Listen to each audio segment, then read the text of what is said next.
안녕하십니까? 인생의 복잡한 문제들을 말씀으로 단칼에 해결해주는 김종근 목사의 쾌도 남마입니다.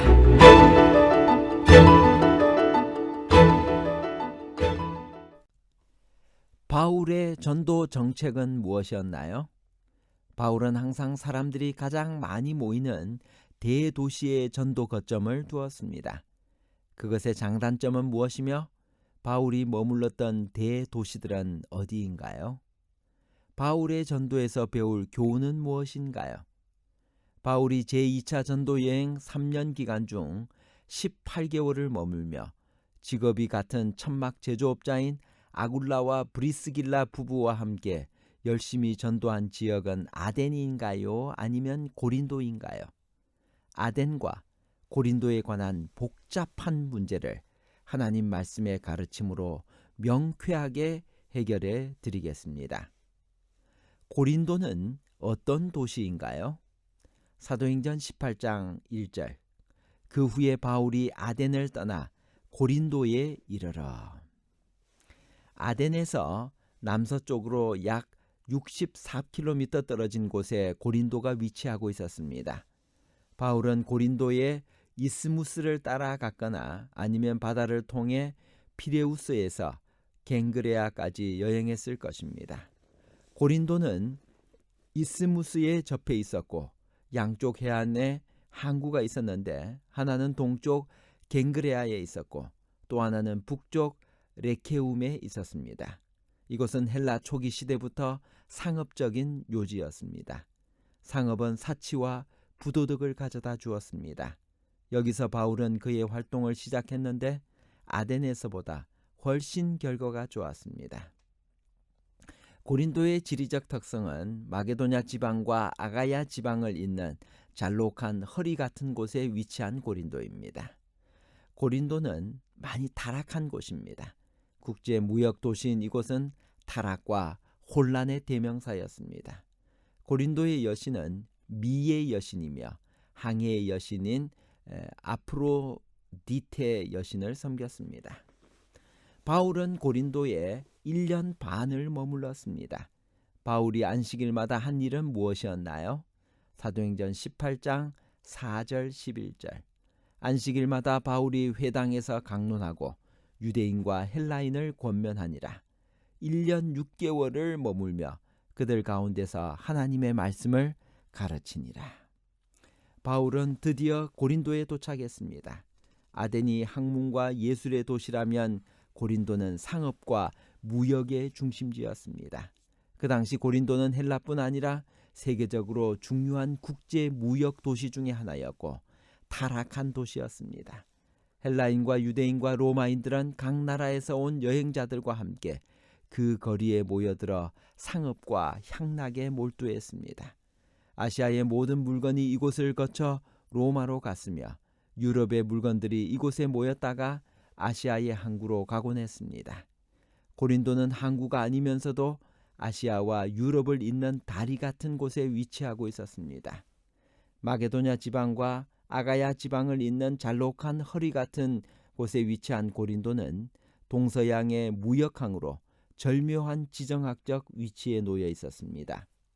고린도는 무역 도시였기 때문에 미의 여신이며 항해의 여신인 아프로디테 여신을 섬겼습니다. 신전에는 1000여 명의 여사제들이 있었다고 합니다. 전 세계 잡다한 사람들이 모여드는 국제 무역 도시인 이곳은 타락과 혼란의 대명사이기도 했습니다. 고린도에서 하나님께서 바울에게 주신 말씀은 무엇인가요? 사도행전 18장 9절 10절. 밤에 주께서 환상 가운데 바울에게 말씀하시되 두려워하지 말며 침묵하지 말고 말하라. 내가 너와 함께 있음에 어떤 사람도 너를 대적하여 해롭게 할 자가 없을 것이니 이는 이 성중에 내 백성이 많음이라 하시더라. 두려워하지 말라고 했습니다. 그는 이미 욕설을 퍼붓는 유대인들이 폭력을 행사하는 것을 보았습니다. 이런 일은 쉽게 다시 일어날 수 있었습니다. 그러나 주님은 인자하게 두려워 말라는 말씀으로 권고하셨습니다. 그리고 잠잠하지 말고 말하라고 이야기했습니다.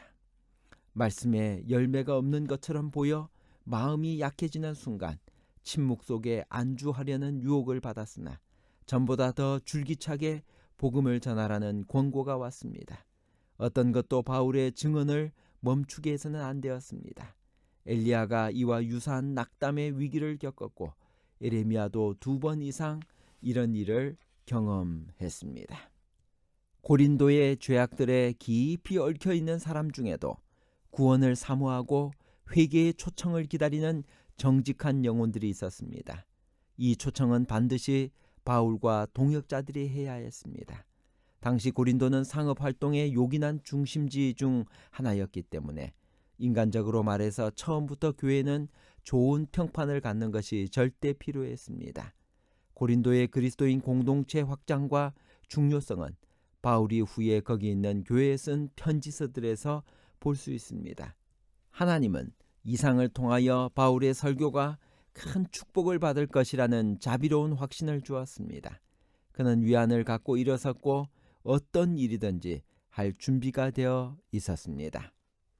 바울 일행이 하나님의 말씀에 붙잡혀 전한 기별의 핵심은 무엇인가요? 그 기별이 당시와 오늘날 우리에게 왜 중요한가요? 사도행전 18장 5절 실라와 디모데가 마게도냐로부터 내려오매 바울이 하나님의 말씀에 붙잡혀 유대인들에게 예수는 그리스도라 밝히 증언하니 바울은 하나님의 말씀에 붙잡힌 사람이었습니다. 그는 이미 말씀을 전할 충동에 사로잡혀 있었고 따라서 실라와 디모데에게 들은 고무적인 소식으로 그 충동이 강화되었을 것입니다. 예수는 그리스도라고 증거했습니다.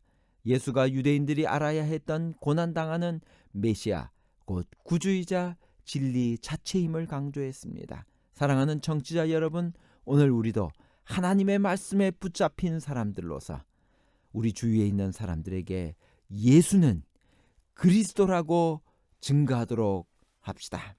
바울이 고린도에서 1년 6개월 동안 한 활동들은 무엇이었나요?